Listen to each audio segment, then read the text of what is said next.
Olá, sejam bem-vindos a mais um Forte por Ser Mulher. E hoje nós vamos falar de um tema muito importante que requer muita atenção de todos. E é um tema muito urgente, que é sobre a adultização de crianças e adolescentes. E eu estou aqui com convidados de peso, convidados que vão com certeza enriquecer esse tema nosso, que é a doutora Aline. Seja muito bem-vinda, doutora Aline. É sempre bom ter a senhora aqui com a gente, né? Primeira vez, né, com a gente? Primeira vez. Seja muito bem-vinda. E o Valteir, que é um especialista e sempre atende crianças que são vítimas de pedofilia, crianças que são vítimas de assédio e também de qualquer tipo de violência.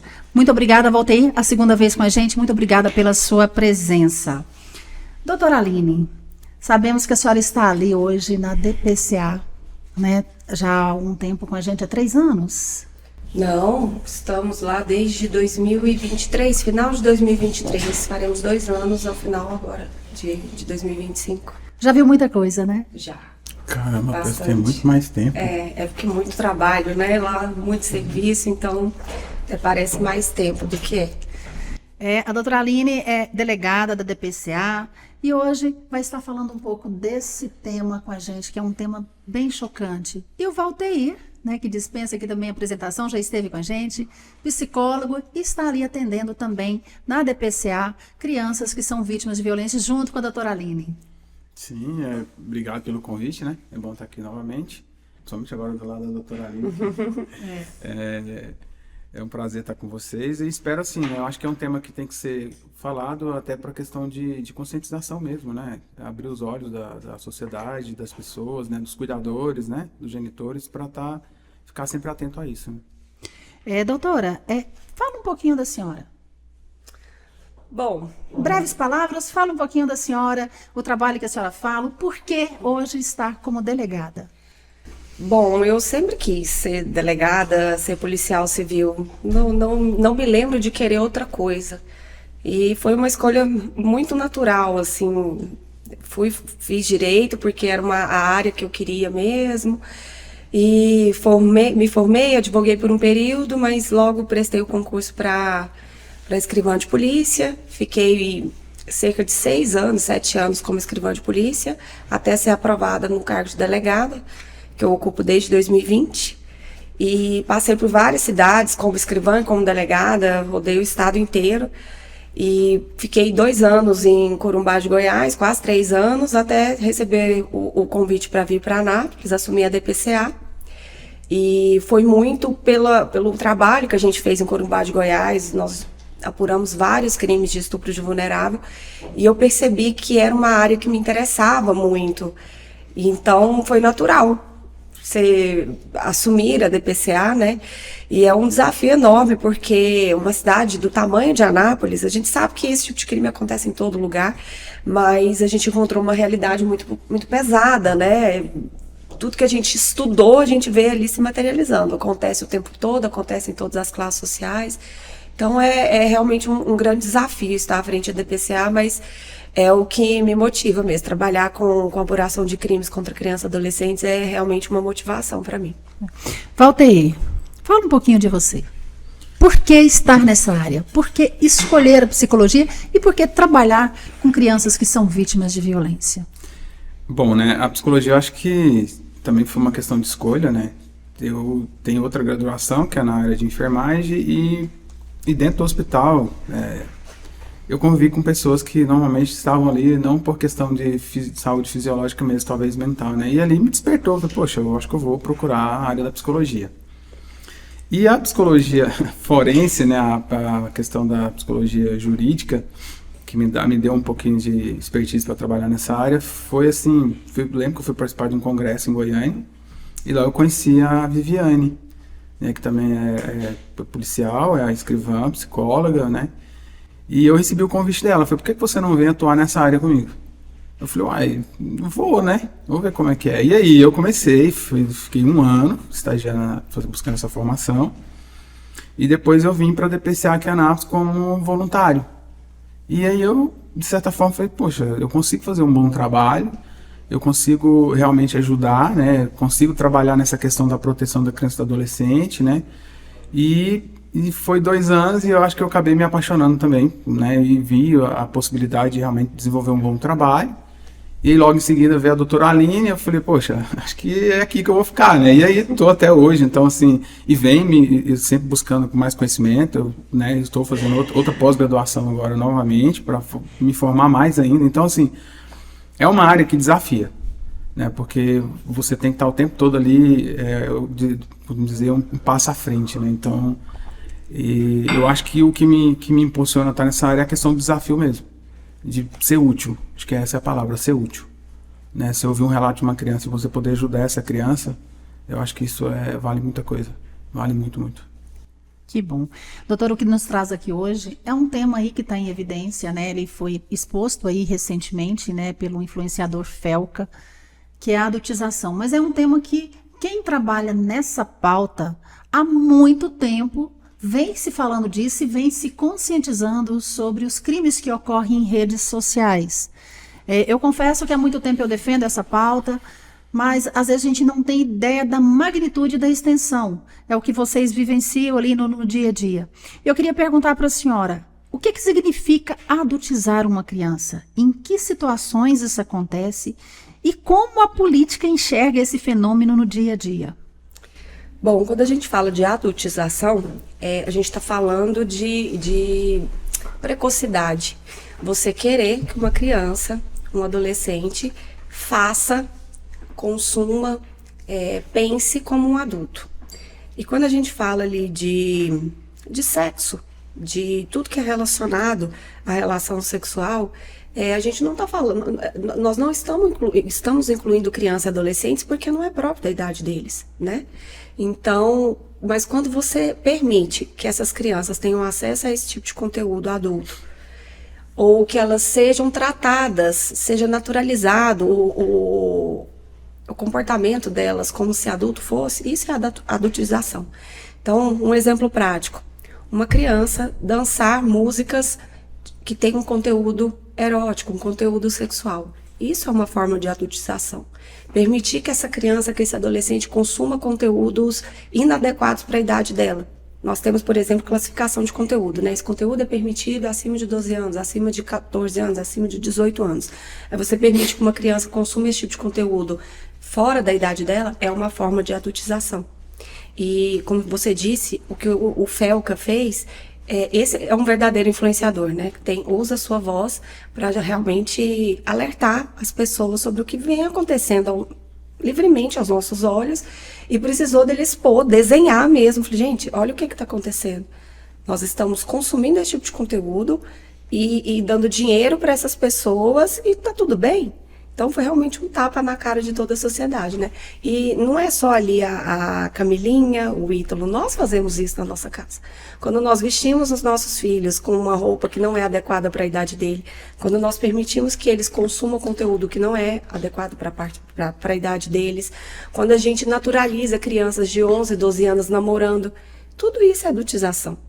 Então isso está mais permeado no nosso dia a dia do que a gente imagina. Ou seja, não é apenas redes sociais. Com certeza não. Com certeza não. A gente vê ali o nível de músicas que as pessoas consomem hoje em dia. Se você consome, ouve aquela música, dança aquela música na frente do seu filho, obviamente ele vai aprender. Então a gente tem que ter muito cuidado com o que a gente faz, porque mais do que a gente fala é o exemplo que a gente passa. Né? Então se a gente permite que nas escolas, nas festinhas, nos aniversários, toque um tipo de música que fala de uma coisa que a criança não tem idade para compreender, a gente está permitindo que ela seja adultizada. E o interessante é que a criança ela tem um determinado período onde o cérebro dela ela é formada, né? A capacidade intelectual dela é formada. E quando eu adultizo uma criança, quando eu coloco ela fora de um contexto, fora de temas que é propício para a idade dela, isso aí, na visão da senhora, prejudica? Com toda certeza. O Valdeir vai até poder falar mais sobre isso, mas isso vai trazer transtornos que ela nem vai ter ideia de como surgiram, mas baixa autoestima nos relacionamentos, talvez um interesse exacerbado por pornografia infantil. Tudo surgiu ali no momento que a infância dela foi corrompida, que a inocência dela foi perdida antes da hora, porque tudo tem uma fase. No determinado momento em que a gente vai perdendo a inocência de criança, vai chegando a hora dessas coisas acontecerem, é normal. Mas quando isso acontece de forma precoce, traz prejuízos que a pessoa só vai ter noção se um dia tiver adulto, quando buscar uma terapia. Mas isso causa problemas nos relacionamentos com relacionamentos amorosos, relacionamento com os filhos, relacionamento com si mesmo, né? Aquela visão deturpada de si mesmo, a baixa autoestima, como eu disse, até sentimentos ali depressivos, de ansiedade, até pensamentos suicidas, automutilação. Todos esses são sinais de que algo aconteceu de errado fora de hora. Né? Algo que não deveria ter acontecido naquela época. Nós temos um trecho de um vídeo aí sobre adultização, acho que até mesmo o Felca utilizou ele. Vamos dar uma olhada nele. É o caso do Ítalo Santos com a Camilinha. Olha que ideia super interessante que o Ítalo teve. Que tal pegar um monte de criança e adolescente no auge da puberdade e botar todo mundo numa espécie de reality show, de férias com ex, bagunça, putaria e jogar pro Brasil inteiro e tirar uma grana. Mas que nível de insanidade a pessoa tem que ter pra fazer isso?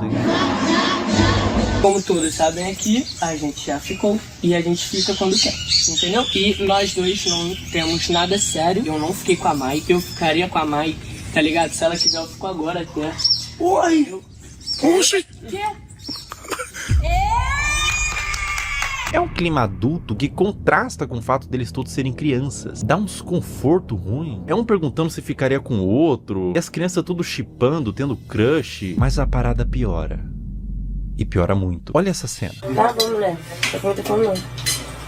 Eu já fui com medo de mulher. Obrigada, negra. Eu nem imaginava sair do Brasil. Mas o quê? Eu perdi minha visada lá. Camila. Meu Deus. Ai!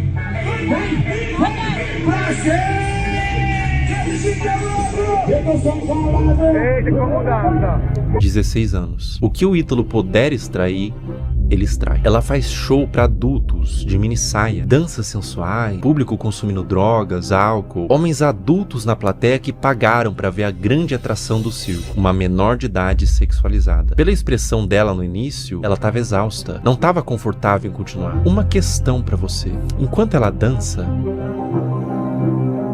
pra onde vocês acham que esses homens estavam olhando? A Camilinha cresceu sendo ensinada a isso, ser um produto pra um público. Lamentável, né? E é o que a gente falou, né? Ela desde criança dança, teve acesso a essas músicas, dança muito bem e passou a ser explorada. E no momento que aquilo ali gera renda para ela, para a família, para quem a agencia, passa a ser uma coisa boa. Eu vi um vídeo dela essa semana defendendo, né, a relação dela com o Ítalo, que eles têm uma relação há muitos anos e tal. E isso sustentou a família dela, mudou a vida dela. Então, nem ela tem noção de que ela foi vítima disso. Pelo contrário, ela acha que ela está sendo vítima agora, porque Ele foi preso. ele foi preso e a monetização de tudo que eles fizeram está sendo bloqueada. Então, eles nem a vítima enxerga. Não. Valdeir, a sua opinião como psicólogo que trabalha com essa pauta há tanto tempo, o que isso vai causar agora, que foi desmontada essa rede aí do Ítalo, que a gente vê que não é só a Camilinha, tem outros jovens que fazem um reality show junto ali com crianças, né, porque 12 anos, 13 anos, né, são crianças. Que prejuízo isso vai causar? Bom, transtorno de personalidade com certeza, né? São adolescentes e crianças que têm que se acompanhar de perto, porque, igual a doutora relatou mais no início aqui, são crianças que podem desenvolver, um deles é o transtorno de personalidade mesmo, né? Vão ali ter problema com a questão da aparência, né? Então eles, de certa forma, eles é como se tirasse o chão deles. O que eles vão fazer agora? Então são adolescentes e crianças que podem começar a se automutilar, né? Risco de suicídio, com certeza, né? Porque não vão conseguir lidar com essa pressão. Porque o que vai ter de pessoas também nas redes sociais ali, ou defendendo, ou apontando, ou acusando, né? Porque eu falo que a rede social tá cheia de especialista, né? E essas crianças, se elas não tiverem esse acompanhamento, são crianças que com certeza vão ter sérios problemas de saúde aí, né? Então, assim, o perigo desse conteúdo, da forma como essa criança, eu vou usar esse termo, né, é até estranho falar isso, mas pra gente que é analista do comportamento, é uma criança, uma adolescente que ela foi treinada. Ela foi treinada, ela foi um produto, ela foi treinada. Desde os 12 anos, desde no caso dela, desde os 12 anos. As pessoas podem Não, até... antes, acho que ela tinha acho que era 11 anos. Então, essas pessoas podem não... é desde os 6 anos. 6 anos, olha aí. Ou então, seja, assim, ela foi condicionada a ser isso. Exatamente. As pessoas podem não concordar, mas essa criança, ela foi treinada, ela foi sugestionada, ela foi...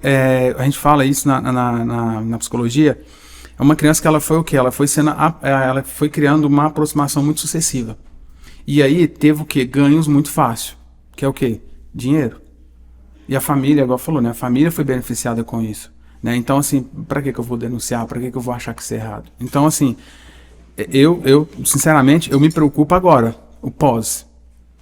Que agora isso vai vir a realidade para ela. Ela vai entrar em contato com isso. Isso vai trazer transtorno. A fonte de renda vai secar. Vai secar, porque aí vai entrar o que a gente chama de transtorno pós-traumático, né? Então... É depressão, crise de ansiedade, vai ter pânico. Então, assim, se não cuidarem, eu espero que estejam cuidando, porque senão, com certeza, a notícia será outra. Infelizmente. É o tal negócio, né? A pessoa, não basta você desmontar, né, doutora, toda aquela rede, mas você tem que fazer o pós, que é cuidar da vítima. Sim, e assim, interessante isso aí, só para você ter uma ideia, o que acontece na DPCA, né? A DPCA, quando a gente começa essa parte de investigação, a primeira coisa que a gente faz é acionar a rede de segurança, né? Então você encaminha as crianças para o CREAS, para o CRAS, para ter acompanhamento psicológico. Não é simplesmente aqui, a criança vai na delegacia, tá bom, vamos investigar o crime. Deixa para lá. Não. É aí que começa. Aí que começa. Então, eu acredito que eles estão fazendo isso, mas isso é necessário. É a mesma coisa, não tem como você pegar uma criança, tomar um doce dela e não dar algo no lugar. Ela vai sentir falta, ela vai chorar, ela vai dar birra. Então você precisa acrescentar alguma coisa. Então esse cuidado ele é necessário. No caso da Camilinha ali, é como se ela fosse um vício. É isso. Ela não conhece outra realidade, ela né? não Ela conhece. cresceu sendo explorada. Então ela e a família naturalizam o Sim. que ela fez, o que ela foi submetida a fazer, principalmente porque trouxe ganhos e transformou a realidade da família. Sim. Eles com certeza não enxergam aquilo como algo Ruim. errado, ruim. Não. Para eles, de fato, aparentemente não foi. Trouxe benefícios financeiros. Mas a gente sabe, por exemplo, ela tem 16 anos, né? Ela já engravidou, ela já sofreu um aborto. Ela tá aí, ela engravidou inclusive do irmão dele, né? Do irmão do Ítalo. Então é uma pessoa... Acho que ela colocou uma prótese também, um silicone Sim, no então armário. e o que chama a atenção, na minha opinião, nela, é o fato dela ser muito pequenininha, ter cara de criança e fazer o que adulto faz. Então isso, o que o Felca fala nos vídeos também, que eu acho que é muito verdade, isso ali está sendo consumido não só por quem acha legal ver ela dançar, mas por predadores sexuais, Sim. que veem ali um conteúdo Uma fonte de ganho. de pedofilia. Ela é uma criança dançando como adulta, dançando de forma sensualizada, expondo o corpo, e é o sonho de todo pedófilo, fazer com a criança coisas de adulto, né? Tem mais um vídeo, né, que nós vamos assistir aí, mais um trecho do vídeo que separaram aí, também sobre o mesmo assunto. Eu vou mostrar na prática como funciona e eu aviso de antemão. O que vocês vão ver agora é absolutamente sensível, para não dizer asqueroso e assustador. Eu tô com meu celular em mãos e a gente vai criar uma conta do zero e condicionar o algoritmo. Vou seguir, curtir e quase sem esforço vocês vão ver o algoritmo todo tomado por crianças em exposição. Essa natureza de algoritmo educado, para isso a gente vai chamar de algoritmo P. Todas essas contas que vocês estão vendo nos comentários são de pedófilos. Esses pedófilos se comunicam por inúmeros códigos. Vou falar um deles. Você tá vendo que eles estão falando trade? Essa palavra trade em inglês significa troca. Isso literalmente significa que eles estão procurando outros pedófilos para trocar conteúdo pornográfico de criança. O movimento que esses pedófilos fazem é abrir um desses perfis que estão pedindo troca, trade, seguir, enviar DM e compartilhar esses materiais. Eu faço um apelo para todos os pais que publicam conteúdos inocentes de seus filhos na internet. Procurem nesse exato momento se tem algum comentário falando trade ou troca. Se tiver, você e seu filho ou sua filha estão sendo alvo desses criminosos. Quando mandam GIF Telegram ou link em bio, significa que esses criminosos possuem na sua bio do Instagram um perfil no Telegram onde tem uma comunidade que compartilha o que eles chamam de CP, que é uma sigla para Child Porn, em português, pornografia de criança. Por que GIFs? Porque são mais difíceis de uma autoridade rastrear o conteúdo do que dígitos. Esse, por exemplo, que eu tô mostrando é de um perfil de uma menina de 8 anos brasileira que caiu na malha do algoritmo P. Pessoas de todo mundo, Índia, China, Rússia, Brasil, Estados Unidos, usam a aba de comentários dela quase como que um ponto de encontro para esses pedófilos. Para vocês terem noção da grandeza do problema que a gente tá lidando, descer nos comentários desses perfis, absolutamente todos, olha só, todos os comentários são com esses GIFs. Até o último comentário, ou seja, a maioria das visualizações, likes e seguidores é composto quase que todo de pedófilos. E ela tem mais de 100k de seguidores. Os pais vendo isso, vendo engajamento, sabem do que se trata, mas deixa acontecer. Ou até incentiva ou manipula a filha para ela fazer conteúdo pelas visualizações e pelo retorno monetário que o perfil da filha gera. Um processo retroalimentado pelos pedófilos e pelos pais. Uma mistura de ganância e perversão, onde existe uma vítima inocente, a criança. Além de que é muito comum pais que fazem o mesmo com as filhas comentem nos perfis de outras crianças para atrair esses pedófilos para os perfis delas. Eu disse que era extremamente pesado e que retorce o estômago para qualquer pessoa normal que vê isso daqui. É doentio. O que dizer? São coisas corriqueiras, coisas normais, é bonitinho, né? A gente vê ali rostinhos bonitinhos, mas apenas um algoritmo atrai, coloca, né, e atrai a pedófilos para as redes sociais de uma criança. Eu acho que pessoas normais publicam ali fotos dos seus filhos porque acha bonitinho, porque realmente a gente tem orgulho, quer mostrar, mas a gente tem que se conscientizar que quem está consumindo esse conteúdo não são pessoas normais que estão vendo ali a inocência da criança. Muitas vezes a gente posta, por exemplo, e eu já mudei o meu entendimento pessoal nisso, eu vejo a diferença do meu primeiro filho para a última, né? No começo eu postava muito e achava tudo bonitinho, postava fazendo natação, postava de pijama. Hoje eu não posto mais. Porque eu sei que quem está consumindo não está vendo com a mesma inocência que eu. Então, mas aí você vê, até por esse vídeo que você expôs aí, que os próprios pais, muitas vezes não estão postando só porque acham bonitinho. É porque está gerando o engajamento e ele não se importa que no meio desse engajamento tenha outra rede, né? Que o algoritmo esteja promovendo aquele tipo de conteúdo justamente entre pedófilos. Desde que gere retorno financeiro, tá tudo bem. Tá tudo bem, é normal. É a normatização, né, Valdeir? Sim. E isso é perigoso, né? Porque a criança, de novo, ela não tem o cognitivo ainda formado para esse tipo de exposição, né? Então, a criança, o princípio da aprendizagem dela é o quê? Imitação. Então, ela vai imitar, sim, tudo que o pai ou a mãe ou o responsável pedir para ela fazer, ela vai fazer. Você quer ver uma frase muito normal que as pessoas usam hoje em dia com criança? Não, você já é mocinha. Ah, você já é rapazinho. E não é, né? Não, é criança. Né? Então, tem muito isso, né? E aí esses pais, eles fazem isso. É igual a doutora falou, eu sei que é difícil isso, eu sei que é pesado as pessoas verem isso, mas é ganho, né? Então, enquanto você está tendo ganho, tá tudo bem. Né? Então, a hora que você não ganha, você começa a gerar essas críticas, mas os pais têm que atentar para isso, gente. Eu aprendi muito com isso, atuando nessa área. O meu perfil não tem foto mais da minha filha. A minha filha tem, mas não tem foto. Né? Então, assim, eu tirei tudo. Né? Eu amava ver foto da minha filha. Eu comentava, nossa, minha princesa cresceu, tá linda. Acabou. Tá linda, mas tá guardada pra mim. Guardada, né? Foi agora no desfile, tirou foto comigo. Ah, pai, tira foto, posta. Não posta. Não posta. E as crianças estão tendo acesso cada dia mais cedo. Sim. E normalizado isso, né? O meu filho tem 10 anos. Todos os colegas têm um celular e já a maioria tem perfis em redes sociais. E como que você deixa uma criança de 10, 12 anos, 11 anos, com um perfil numa rede social, com base nesse vídeo que a gente viu? Não dá. Qualquer coisa que ela publicar, Tá sendo visto com outros olhos pro pedófilo. E aí ela publica uma foto, não, mas tá privado. Não tá. Porque Eles uma entram, hora né? alguém tem acesso.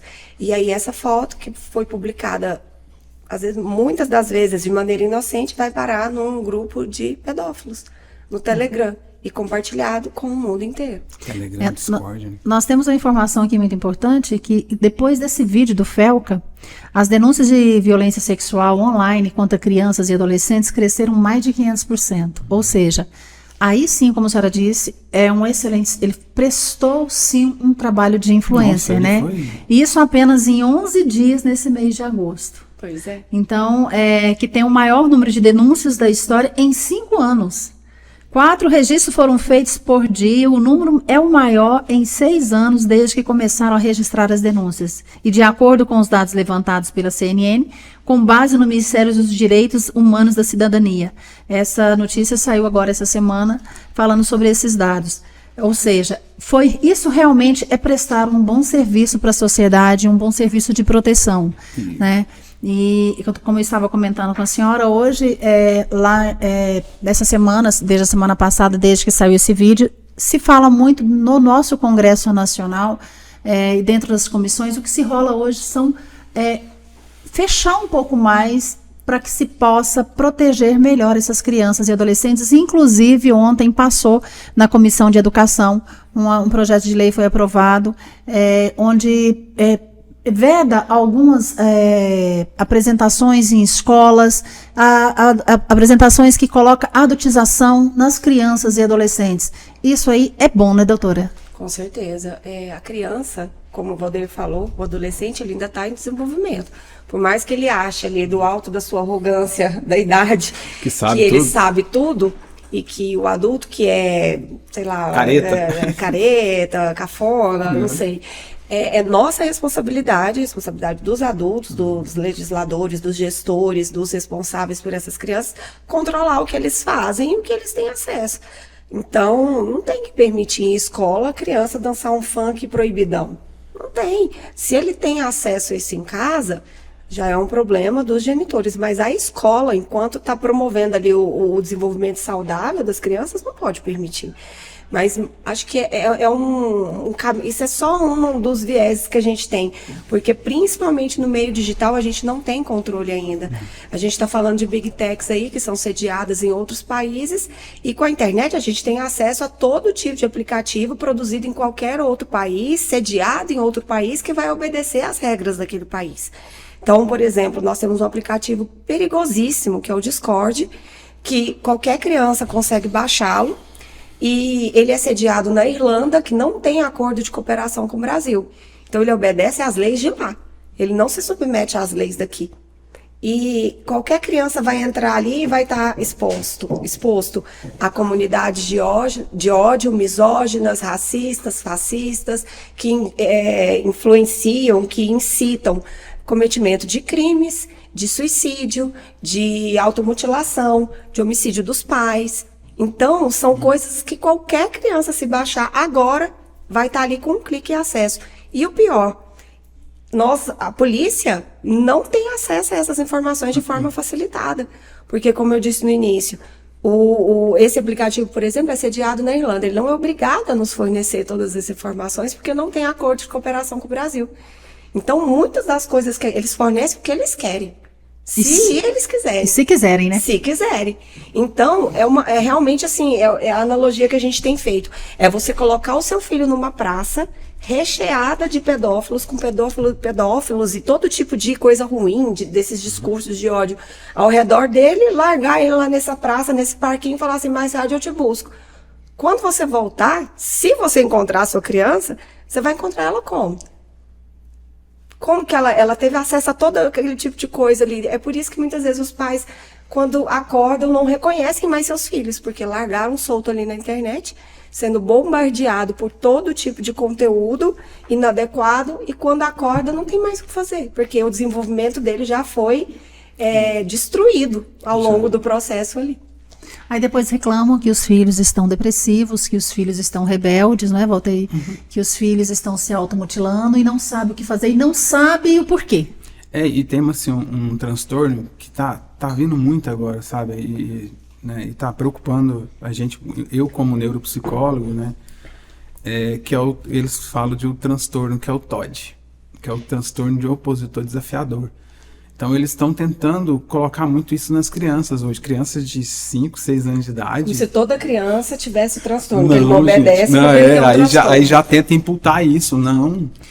Esses dias eu ouvi uma frase e eu confesso assim que eu falei assim, poxa, pera lá, é inversão de valores no meu pensamento, né? Porque eu cresci sendo educada pelos meus pais e eduquei minha filha assim também. Eu fui responsável pela educação dela, pela formação dela. E aí uma criança dando um trabalho, dando birra porque queria uma situação e a mãe fazia tudo o que queria.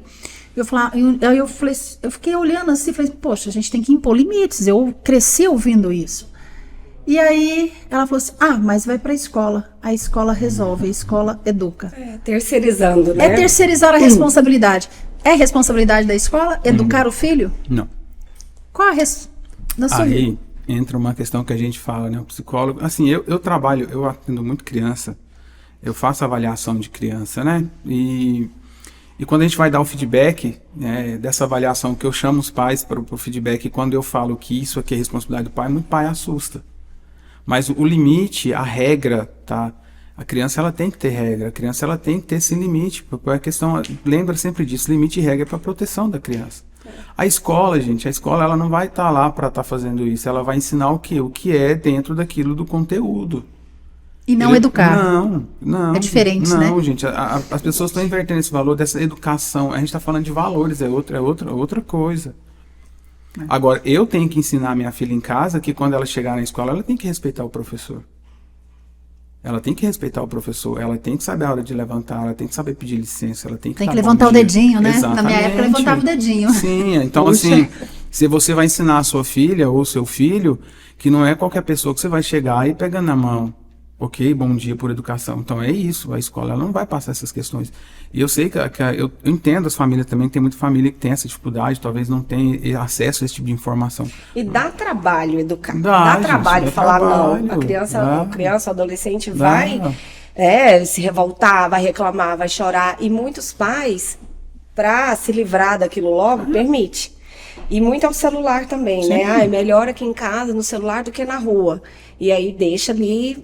E se tomar, vai dar muito trabalho? Então vai, fica aí. Só que não vê o risco, né? O problema vai vir nem tão a longo prazo, mas virá. É porque assim, as pessoas acham que quando eu faço isso, a gente tem uma mania de olhar muito a curto prazo, né? Isso. Você tem que olhar para esse tipo de comportamento a longo prazo. Né? Isso a longo prazo pode dar um problema sério. Dá problema sério, né? Tem adolescentes, jovens, adultos que não teve esse, vamos supor, esse limite. Quando chega na fase adulta, ele vai desafiar, sim. Né? Infelizmente vai ter, sim. Então, eu pego um exemplo assim, igual eu atendi uma recente agora, né? Uma adolescente que o pai tirou o celular e ele começou a se cortar. E aí o pai voltou o celular e toda vez que fazia isso, ele parava, ó. Então assim, mas é porque tá sofrendo. Tá, mas você tá ensinando comportamento. Procura ajuda, gente, profissional. Começa a trabalhar esse adolescente. Então assim, isso é necessário. E os adolescentes de hoje, as crianças de hoje, serão os adultos de amanhã. Sim. E como vão se comportar lá na frente, Exatamente. né? A pergunta que fica é essa. Sim. É uma pena, foi rápido. Poderíamos ficar aqui, acho que o dia inteiro, o mês inteiro falando desse tema, mas é um tema muito importante. Eu quero pedir para que voltem depois, para que a gente possa explanar mais e falar mais desse tema, porque eu acho que é muito importante a gente estar sempre conscientizando a população e os próprios pais. Como lidar com essa questão das redes sociais, como lidar no dia a dia, as companhias que essas crianças têm, que os seus filhos estão, né? Então, eu quero aqui agradecer, né? E é sempre bom reforçar que criança e adolescência, que a infância ela é importante para a criança, que a infância faz parte da adolescência, para se ter como se tem uma infância saudável, com certeza tem uma adolescência e também tem uma vida adulta saudável, não é isso, doutora Ana? Com certeza. E o conselho que a gente dá para os responsáveis, né, para os pais, para os cuidadores, sejam corajosos, sejam fortes, não tenham medo de impor limites, de restringir o acesso das crianças a qualquer conteúdo inadequado, seja pela internet, seja no mundo real, porque isso vai dar frutos positivos. Por mais que gere um desgaste, seja difícil ali na hora, a gente vai estar protegendo de coisas como essas aí que a gente viu. Dizer não é necessário. Com certeza. E se o não falta, se só vem o sim, as consequências são muito piores. Valdeir, suas considerações finais? Obrigado, né? É um tema bem, assim, delicado, né? Que acho que mexeu com todo mundo, né? Cenas fortes, né? Sim, cenas muito pesadas, né? E é real, né? Então, eu costumo deixar, seja um adulto, não uma criança, né? Exatamente. Doutora, quando existe casos de...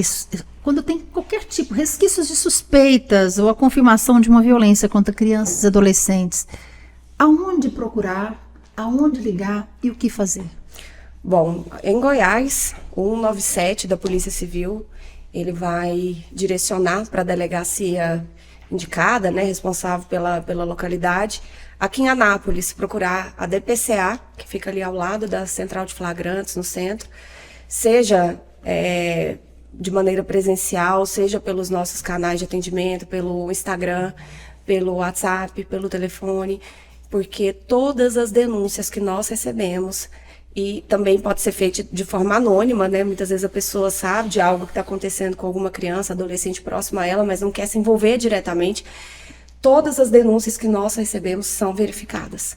Se não é verdade, muitas vezes a pessoa não tem certeza, né? Denuncia, a gente apura. Não é verdade, que bom. Okay. É verdade, a gente instaura o procedimento, nós efetuamos ali todas as diligências para tanto averiguar o crime que pode estar acontecendo, ou que já aconteceu, mas também para proteger aquela criança, adolescente dali para frente. Como o Valdeir explicou, nós temos a rede de proteção do município e nós fazemos todos os encaminhamentos para acompanhar aquela vítima, tanto depois como durante, para que ela tenha todo o suporte necessário para sair daquela situação. Eu quero aqui agradecer a presença da senhora, foi muito bom, foi esclarecedor. Agradecer mais uma vez a sua presença, Valdeir, e com certeza chamarei para outras oportunidades, porque é um tema, quando se fala de proteção de crianças e adolescentes, ele é um tema mais do que necessário a gente debater, a gente está sempre falando. Muito obrigada a todos que estão nos acompanhando e proteja suas crianças e adolescentes, porque a prevenção sempre é o melhor remédio. Muito obrigada e um abraço a todos e até a próxima.